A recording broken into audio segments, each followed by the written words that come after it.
अवसर्पणी के प्रथम 3 काल। भोग भूमि। भरत एवं ऐरावत क्षेत्रों में अवसर्पिणी के प्रथम 3 कालों में भोग भूमि रहती है। इन कालों में भोगों की प्रधानता होती है, इसलिए जहाँ ये काल वर्तते हैं उन्हें भोग भूमि कहते हैं। यहाँ सभी बाह्य सामग्री विविध प्रकार के कल्पवृक्षों से प्राप्त होती है।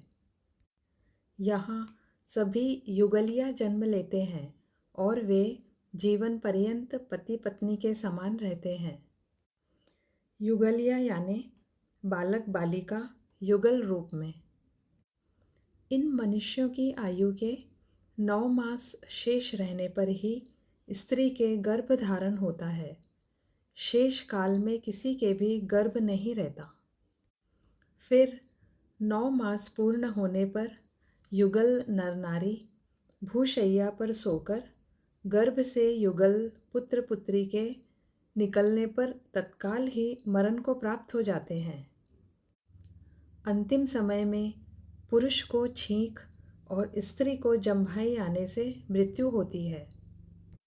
अथवा आदि पुराण एवं तत्वार्थ श्लोक वार्तिक के अनुसार आयु के अंत में पुरुष को जम्हाई और स्त्री को छींक आने से मृत्यु होती है।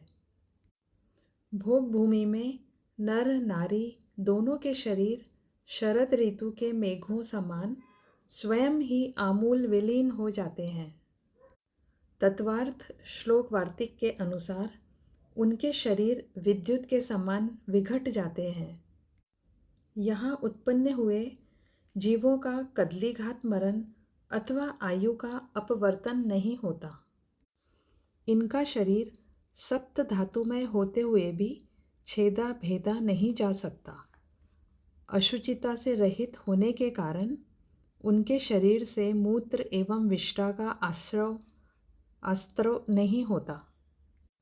आदि पुराण के अनुसार उन लोगों को पसीना भी नहीं आता। यहाँ शरीर में रोग भी नहीं होते। कोई किसी का शत्रु नहीं होता। सिंह और हाथी भी साथ रहते हैं। लोगों का लावण्य रंग और विलास से परिपूर्ण वय और यौवन भी नष्ट नहीं होते।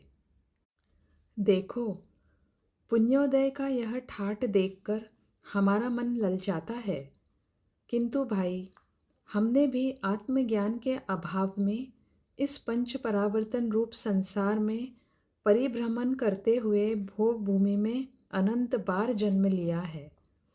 उत्तम, मध्यम और जघन्य सभी भोग भूमियों में हम अनंत बार जन्म मरण कर चुके हैं।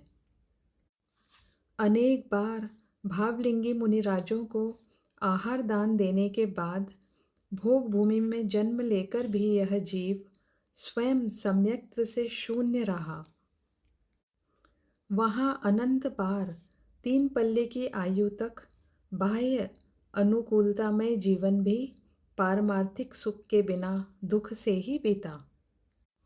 भोग भूमियों के सभी जीव स्वभाव से ही कोमल परिणामी होते हैं, इसलिए मरकर देव पर्याय में ही जाते हैं।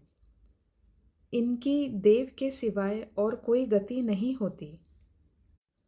यहाँ के मिथ्यादृष्टि मनुष्य तिर्यंच मरकर भवनवासी व्यंतर और ज्योतिषी देवों में तथा सम्यक दृष्टि मनुष्य तिर्यंच मरकर सौधर्म युगल में उत्पन्न होते हैं, इससे ऊपर नहीं जाते।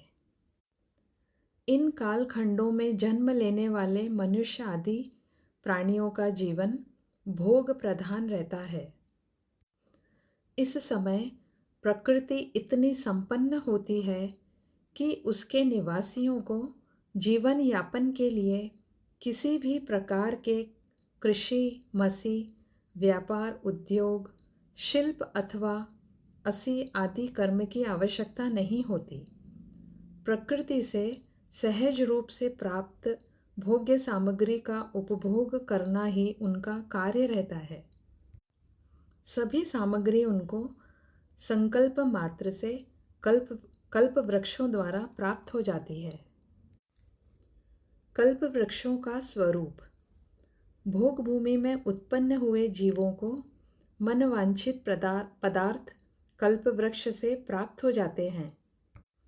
पुण्यात्मा पुरुषों को मनचाहे भोग देने में समर्थ होने से ही ज्ञानियों ने इसकी कल्पवृक्ष संज्ञा सार्थक कही है। इन भोग भूमियों में जन्मे युगल कल्प वृक्षों द्वारा दी गई वस्तुओं को ग्रहण करके और विक्रिया द्वारा बहुत प्रकार के शरीर बनाकर अनेक भोग भोगते हैं।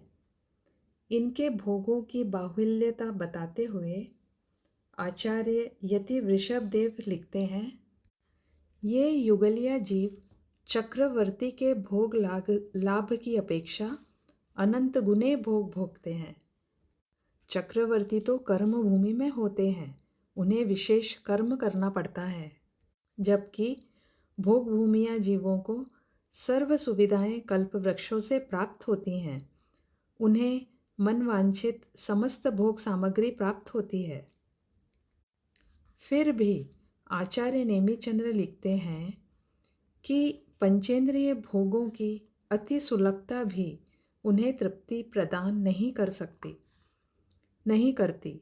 कहने का तात्पर्य यह है कि भोगों की बाहुल्यता इस जीव को सुखी करने में समर्थ नहीं है।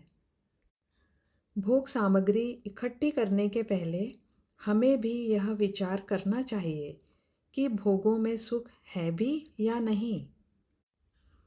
इनमें सुख है ही नहीं।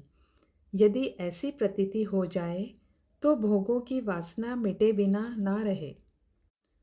वर्तमान में हम कितनी भी भोग सामग्री एकत्रित कर लें, वह भोग भूमि की तुलना में अत्यल्प ही होगी।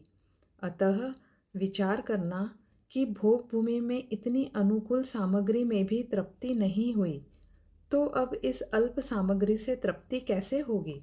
अतः भोग सामग्री से दृष्टि हटाकर अपने स्वभाव को देखने का प्रयत्न करना चाहिए। जीवन पर्यंत भोगी जाने वाली ये समस्त भोग सामग्री उनको 10 प्रकार के कल्प वृक्षों से प्राप्त होती है। जैन आगमों में इनकी 10 जातियां बताई गई हैं। उनके नाम निम्न अनुसार हैं: पानांग, तुर्यांग, भूषणांग, वस्त्रांग, भोजनांग, आलियांग, दीपांग, भाजनांग, मालांग और तेजांग। ये सभी वृक्ष अपने अपने नाम के अनुसार ही फल प्रदान करने वाले हैं। पानांग, इस जाति के कल्पवृक्ष भोग भूमिया जीवों को मधुर सुस्वाद 6 रसों से युक्त प्रशस्त अति शीतल तथा तुष्टि और पुष्टिकारक 32 प्रकार के पेय दिया करते हैं। तुर्यांग, इस जाति के कल्पवृक्ष उत्तम वीणा, पटुपटह, मृदंग, झालर, शंख, दुंदुभी, भंबा, भेरी और काहल इत्यादि भिन्न भिन्न प्रकार के बाजे देते हैं। भूषणांग रत्नांग, इस जाति के कल्पवृक्ष पुरुषों के 16 प्रकार के और स्त्रियों के 14 प्रकार के कंकण, कटिसूत्र, हार, केयूर, मंजीर, कटक, कुंडल, किरीट और मुकुट इत्यादि विविध उत्तम आभूषण प्रदान करते हैं। वस्त्रांग, इस जाति के कल्पवृक्ष नित्य चीनपट सूती वस्त्र एवं उत्तम शौम रेशमी वस्त्र तथा मन और नेत्रों को आनंदित करने वाले नाना प्रकार के अन्य वस्त्र देते हैं। भोजनांग, इस जाति के कल्पवृक्ष 16 प्रकार का आहार, 16 प्रकार के व्यंजन, 14 प्रकार के सूप, दाल आदि, 108 प्रकार के खाद्य पदार्थ, 363 प्रकार के स्वाद्य पदार्थ एवं 63 प्रकार के रस भेद पृथक पृथक दिया करते हैं। आलियांग, इस जाति के कल्पवृक्ष स्वास्तिक एवं नंद्यावर्त आदि 16 प्रकार के रत्नमय और सुवर्णमय रमणीय दिव्य भवन दिया करते हैं। दीपांग, इस जाति के कल्पवृक्ष प्रासादों में शाखा, प्रवाल, फल, फूल और अंकुर आदि के द्वारा जलते हुए दीपकों के सदृश प्रकाश देते हैं। भाजनांग इस जाति के कल्पवृक्ष स्वर्ण एवं बहुत प्रकार के रत्नों से निर्मित थाल, झारी, कलश, गागर, चामर और आसन आदि प्रदान करते हैं।